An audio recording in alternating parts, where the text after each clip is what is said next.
Olá, queridos irmãos, graça e paz da parte daquele que é, que era e que há de vir, nosso Senhor Jesus Cristo. Eu saúdo a todos com o lema para esse dia de hoje, que se encontra em Lucas, capítulo 3, os versículos 4 e 6. O profeta Isaías diz: voz do que clama no deserto, preparai o caminho do Senhor, endireitai as suas veredas, e toda a humanidade verá a salvação de Deus.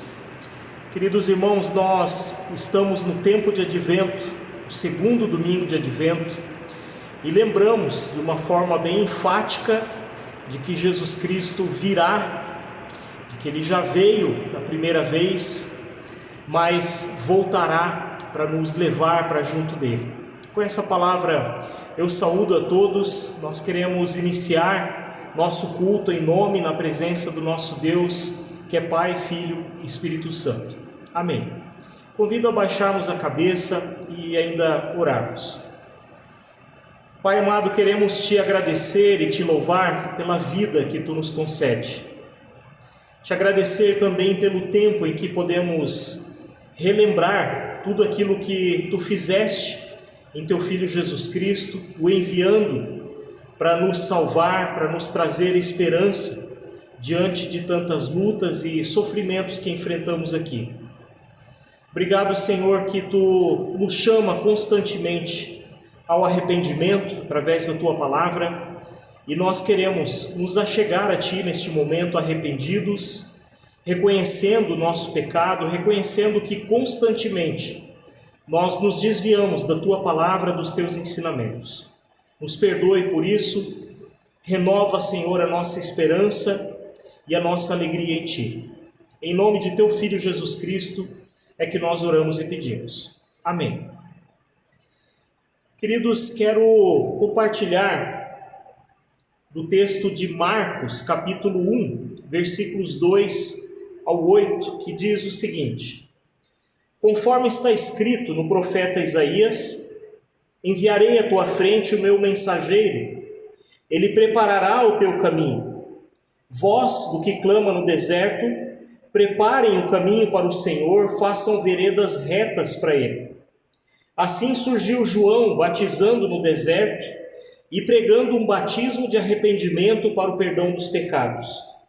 A ele vinha toda a região da Judéia e todo o povo de Jerusalém, confessando seus pecados, eram batizados por ele no Rio Jordão. João vestia roupas feitas de pelos de camelo, usava um cinto de couro e comia gafanhotos e mel silvestre. E esta era a sua mensagem: depois de mim vem alguém mais poderoso do que eu, tanto que não sou digno nem de curvar-me e desamarrar as correias das suas sandálias. Eu os batizo com água, mas ele os batizará com o Espírito Santo. Até aqui a palavra do Senhor.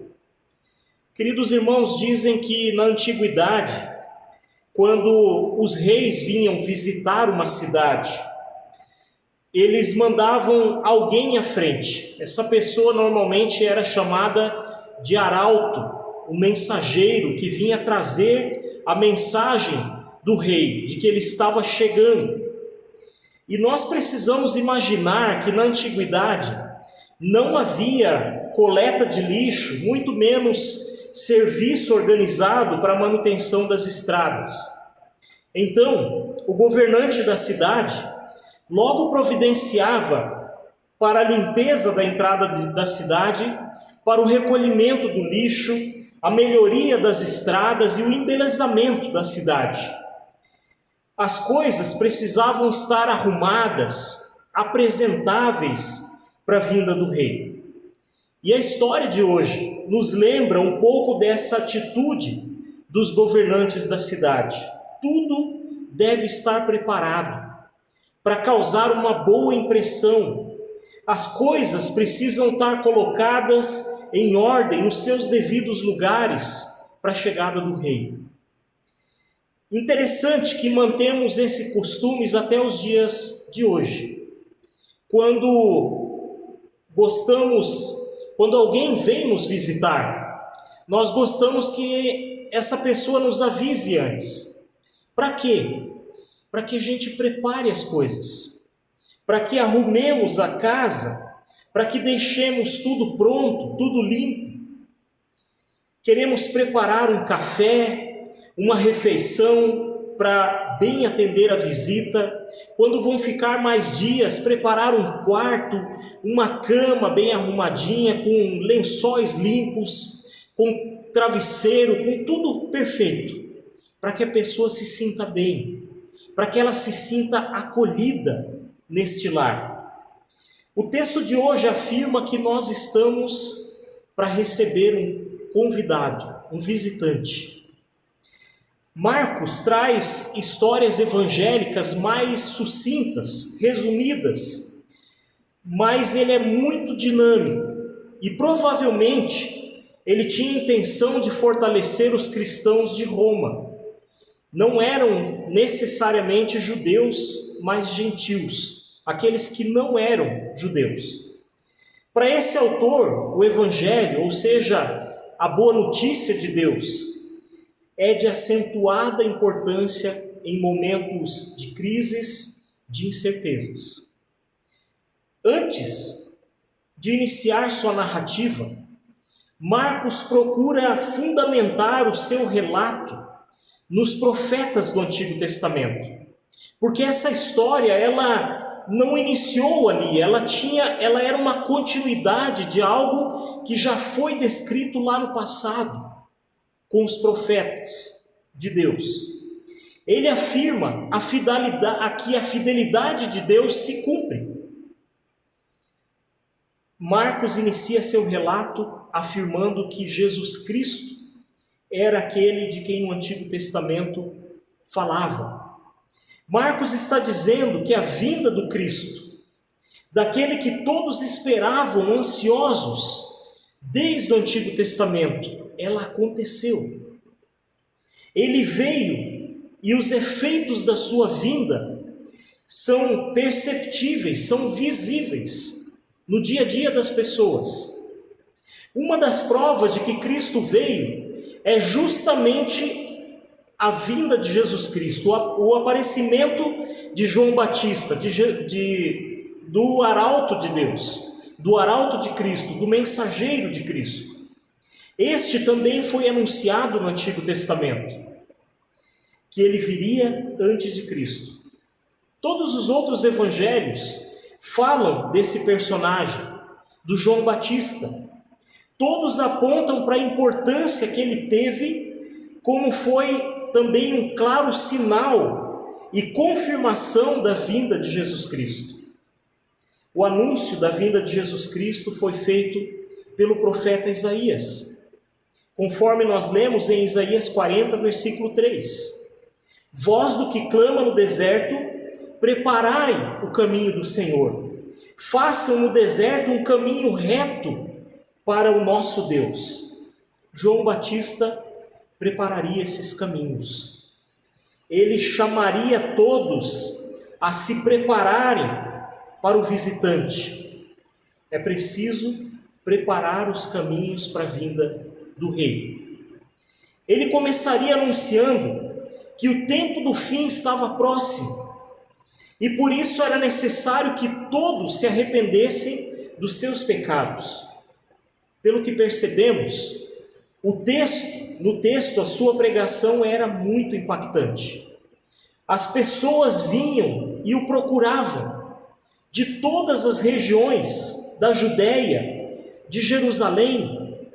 Todos ouviam atentamente sua mensagem e eram tocadas por ela com a sua pregação. As pessoas se arrependiam, confessavam seus pecados e, como sinal de arrependimento, se deixavam batizar no Rio Jordão. Após esse batismo, as pessoas esperavam ansiosas pelo Messias, pela sua salvação. Algo que chama atenção no João Batista era o fato dele chamar todos ao arrependimento e ao batismo. Isso era algo totalmente novo para os judeus. Eles nunca ouviram que deveriam se arrepender publicamente e serem batizados. Os judeus achavam que, por serem descendentes do povo de Deus, que por terem sido circuncidados, por terem ganhado a tábua dos 10 mandamentos do próprio Deus, por observarem as tradições do Antigo Testamento, eles achavam que essas coisas lhes garantiam a salvação. Naquele tempo, o povo judeu se dividia em alguns grupos. Cada qual achava que estava certo na sua prática com a intenção de salvar-se. Os saduceus acreditavam que não havia a ressurreição dos mortos. Se misturavam com os romanos e a sua política suja e todo tipo de tramóia que lhes favorecesse. Os zelotes eram revolucionários. Eles usavam a força para trazer, para impor o reino de Deus. Os fariseus eram extremamente legalistas. Achavam que, observando a lei nos seus menores detalhes, seriam salvos. Havia um outro grupo chamado essênios. Esses judeus achavam que o estar no meio da cidade, no meio das pessoas, era algo mau, era algo ruim. Por isso eles se isolaram no deserto e viveram como monges no deserto, com muita purificação, com muitos exercícios espirituais. Eles achavam que isso lhes garantiria a salvação. Todos estavam errados em suas práticas, não encontravam paz nas suas crenças, precisavam confessar seus pecados, confessar que estavam errados e mudar o seu comportamento.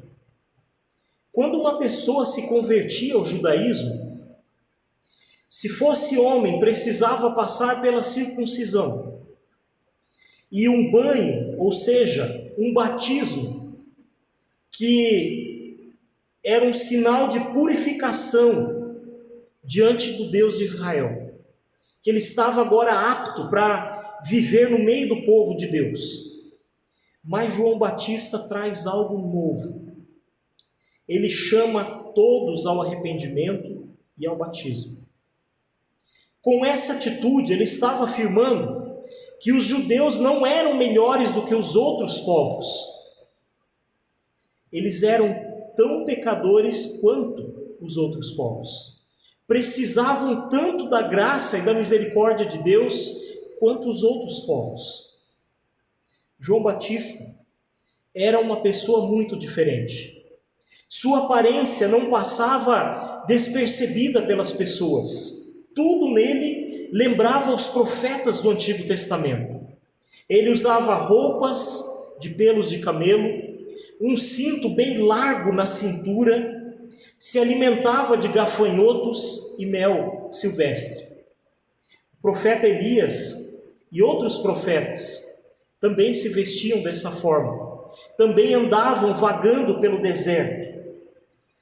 E normalmente os profetas, eles encarnavam a sua pregação, o seu anúncio, a sua profecia. Provavelmente essas roupas que João Batista usava eram um tipo de denúncia contra o materialismo e a excessiva preocupação com conforto, com luxo.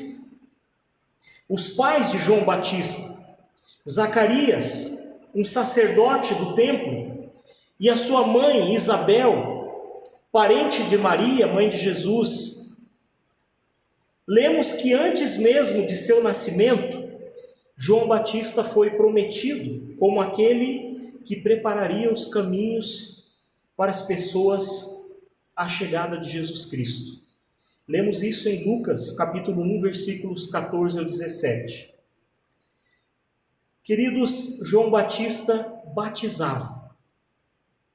Essa palavra batismo, ela significa colocar algo ou alguém para dentro. Significa que alguém é colocado num novo ambiente, ou é unido a um novo ambiente.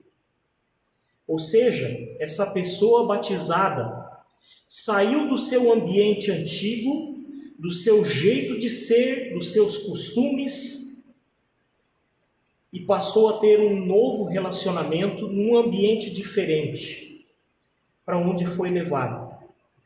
Mas é de suma importância lembrar que o batismo de João Batista não podia ser comparado ao batismo de Jesus Cristo. Ele mesmo diz isso no texto que nós lemos. O batismo de João Batista era de arrependimento. A sua intenção era mostrar às pessoas a situação em que elas se encontravam diante de Deus, que se reconhecessem pecadoras, perdidas, e assim se preparassem para a vinda do Senhor, para receberem graça e perdão dos pecados. Todos precisavam de uma mudança de mentalidade, de atitude, de comportamento diante de Deus e do próximo. João Batista chamava todos para que se voltassem inteiramente para Deus. Também na antiguidade, antes do rei entrar à cidade, como eu disse lá no início, ia adiante dele um arauto, uma pessoa que era um mensageiro, que anunciava a chegada do rei. João Batista afirma ser essa pessoa. Ele não queria chamar atenção para si. Não era ele a pessoa mais importante. Não é. Constantemente naquela época apareciam falsos profetas, chamando atenção para si, com algum interesse. João Batista deixa bem claro que ele não era o Messias. Não era ele a pessoa mais importante. Aliás, ele se considerava como o escravo mais simples, mais humilde que tivesse numa casa. Quando ele afirma: eu não sou digno nem de desamarrar as sandálias desse que vem depois de mim. Ele estava preparando o caminho para alguém muito mais importante, mais poderoso, mais forte do que ele. João Batista batizava apenas com água, mas aquele que viria batizaria com o Espírito Santo. Se o Messias não viesse, toda aquela obra do João Batista, todo o seu trabalho teria sido inútil, não teria nenhum valor, seria simplesmente qualquer outra pessoa. Mas Cristo dá continuidade. A profecia de João se concretiza no Pentecostes. João apontou para Cristo e diz: sigam Ele. Cristo revelou o Pai. A conversão, ela encontra o seu ponto final em Jesus Cristo. Queridos irmãos, nós estamos nesse tempo de espera pela segunda volta de Cristo. Também chamamos esse tempo ainda de advento. Aguardamos a volta de nosso Senhor Jesus Cristo. É um tempo de preparo. E a pergunta é: como nós estamos nos preparando? Há arrependimento em nossas vidas? Lutero apontava para o fato de que nós precisamos nos arrepender diariamente, confessar os nossos pecados constantemente. Arrependimento é um preparo, uma faxina constante que nós devemos fazer. Em nossas casas, quando nós não a limpamos, logo começamos a perceber sujeira por todo lado. Nos banheiros, o mau cheiro começa a denunciar que precisa de uma limpeza. Se não nos expormos à luz do Evangelho, a sujeira começa a se acumular em nossa vida, o pecado vai tomando volume, vai nos afastando cada vez mais do Senhor e do nosso próximo. Nós não ligamos mais para aquilo que de fato é mais importante. Sei que em nossos lares é difícil acontecer que a gente deixe a sujeira se acumular. Não gostamos de sujeira, mas às vezes, em nossas vidas, em nossos pensamentos e atitudes, a gente não dá muita bola. Deixa a coisa ir correndo, solta. O Rei está para voltar. Como Ele nos encontrará? Outro fato que me faz pensar é que Jesus Cristo deixou a tarefa de ser arauto à sua igreja. Como igreja, como é que nós estamos anunciando o Evangelho? Como as pessoas de fora nos veem? Será que eles percebem que nós estamos preparando os caminhos para o Senhor? Chamando as pessoas ao arrependimento, trazendo as pessoas para o convívio no corpo de Cristo? Ainda convidamos as pessoas para se achegarem a Cristo, ao Senhor, a se arrependerem dos seus maus caminhos?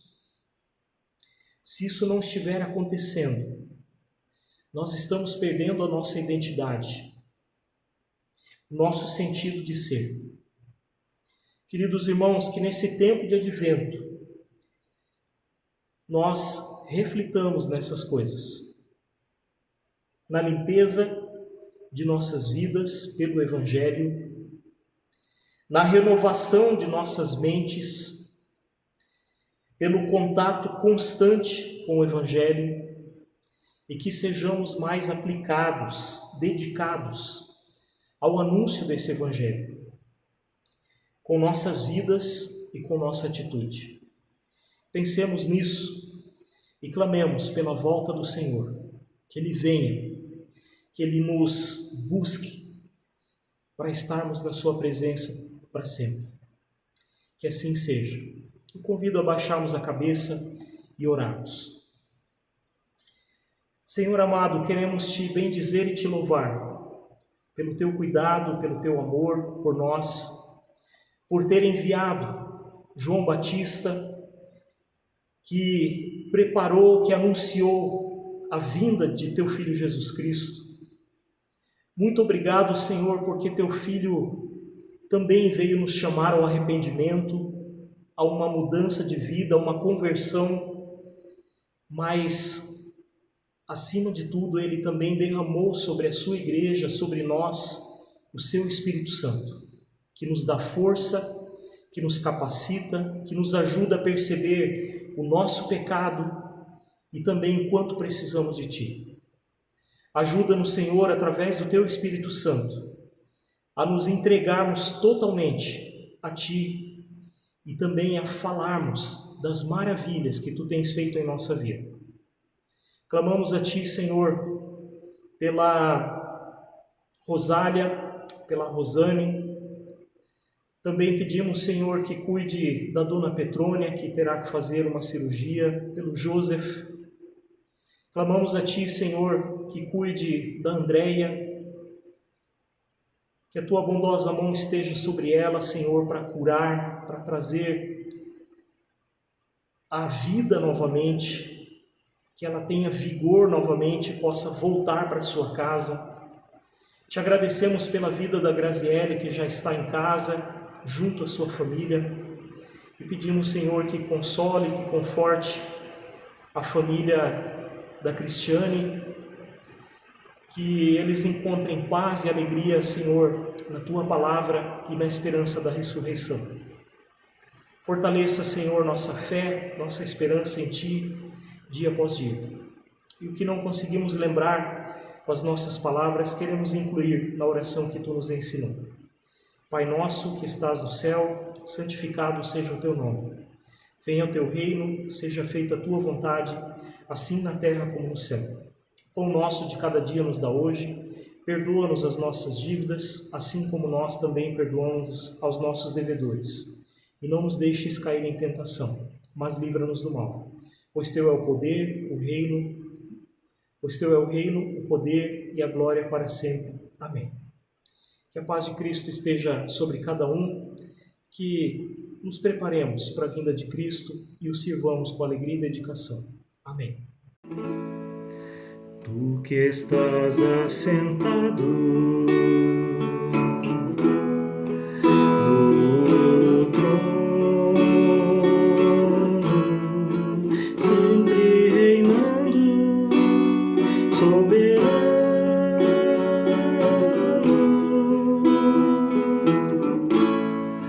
anjos cantando,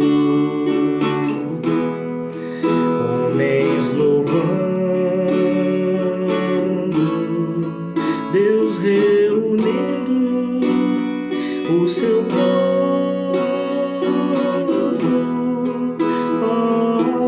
Alfa, Ômega, Cristo, Filho, ó vem, ó vem, ó vem, Senhor Jesus.